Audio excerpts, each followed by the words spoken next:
The rain came in hard slants, slicing across the Capitol lawn like angry fingers raking through the last breath of summer. Thunder cracked open the sky above Washington, D.C., the kind of sky that made old veterans swear it was the ghost of war. Speaking through the clouds, inside a packed community hall in Augusta, Georgia, the air was thick with anticipation and humidity. The kind of southern heat that made dress shirts cling to spines, where the tension in the room sizzled hotter than the weather outside. The moment the microphone clicked to life, all chatter ceased. Congressman Dough Collins leaned forward into the wooden podium, his brows knitted into a practiced line of concern and authority. He was the kind of man who spoke with a preacher's cadence and a prosecutor's precision, and in front of a room filled with veterans, Gold Star families, and local reporters. He dropped the line that would send ripples across the state and eventually, the nation. "Let's be clear," he said, voice smooth but laced with an edge. "John Kennedy doesn't understand the military. Never has, never will." A hushed murmur surged through the crowd like a wave meeting rocks. Cameras clicked, pens scribbled. But perhaps most notable was the silence that followed. An almost reverent pause, as if the air itself held its breath, 300 miles away. In the back office of a small-town American Legion post in Thibodaux, Louisiana, John Kennedy sat in a worn leather chair, watching the clip on a muted television. The hum of the ceiling fan barely covered the sound of his own breath. His fingers trembled slightly as he reached to rewind it again. It wasn't anger that burned behind his pale blue eyes. It was something deeper, older, memory. It took him back not just to his time in uniform, but to the reason he wore it in the first place. To a different war, a different boy. One who used to walk along the bayou, his boots caked with mud, dreaming of honor, of service, of proving himself to a father who never came back from Vietnam. John Neely Kennedy didn't talk about his military service much. It wasn't for lack of pride, but out of a kind of sacred restraint. He'd been a naval intelligence reservist for years, balancing that duty alongside his law degree, policy work, and eventually his climb through the political ladder. He had served, not in combat, but in quiet rooms with cold coffee and maps spread across tables like open wounds. He knew the cost of war in whispered words and folded flags, in the silence of phone calls that never came. His father, Robert Kennedy Sr., had been a decorated Marine killed in Da Nang in '68, when John was just 17. All his life, John had been chasing not just his father's ghost, but the legacy that had built him.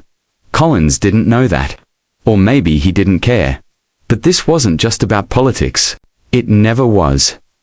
2 weeks later, Kennedy stood before the Senate Armed Services Committee, his glasses resting low on his nose as he read calmly from a yellow legal pad. The cameras were rolling.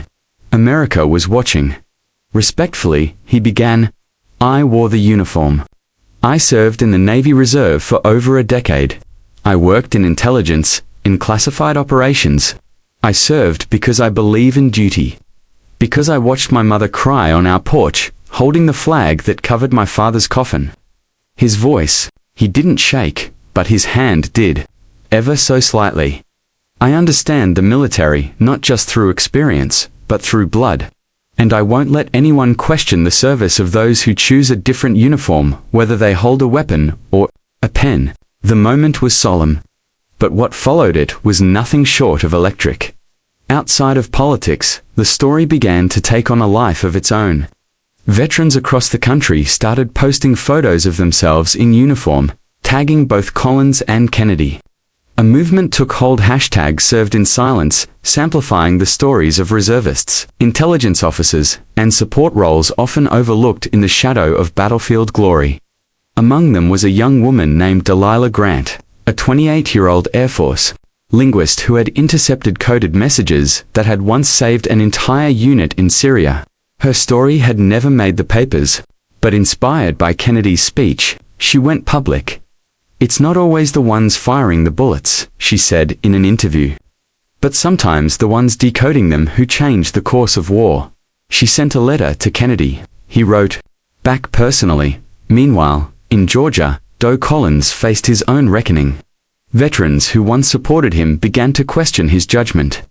A decorated Green Beret and longtime supporter, Alan McCafferty, requested a meeting. "You said Kennedy doesn't understand the military," McCafferty said, his voice like gravel in winter, "but you disrespected every one of us who served behind the scenes. You questioned our worth.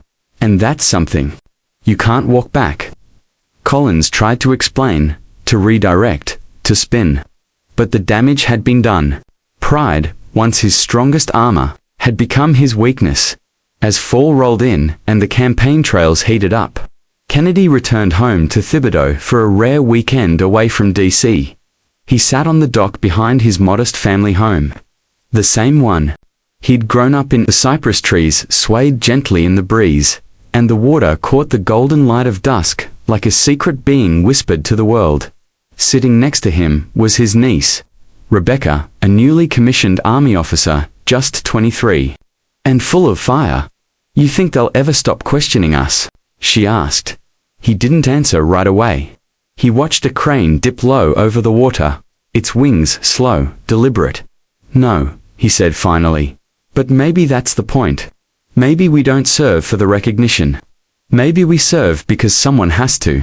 And maybe we speak up not for ourselves, but for the ones who never got the chance." She looked at him then, not as a senator, but as a man. A man who had carried his father's memory in every step, who had stitched duty into the very fabric of his being. In the final weeks of the election cycle, the story began to shift. Not because Kennedy had fought back, but because he had spoken from a place deeper than politics, from the unshakable truth that service takes many forms. In classrooms, in intelligence rooms, in trenches, in sacrifice. That military understanding isn't measured by combat alone, but by heart, and by the willingness to carry the weight that others will not. On election night, as results poured in, Kennedy sat in a quiet room with his wife and children. They weren't watching the numbers, they were reading letters. Dozens of them, from old veterans, young cadets, mothers, daughters, sons. Stories of silent service, forgotten medals, quiet grief. He didn't win every county, but he won something far deeper. That night, he stepped out onto the porch of his old house, the stars clear above the bayou.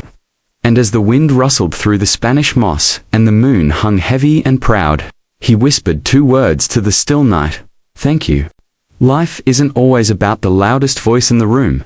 Sometimes, it's about the quiet ones who carry the weight of service in silence. And sometimes, the most powerful battles are fought, not on foreign soil, but in the hearts of those who choose to remember, to honor, and to speak up when silence becomes too heavy to bear.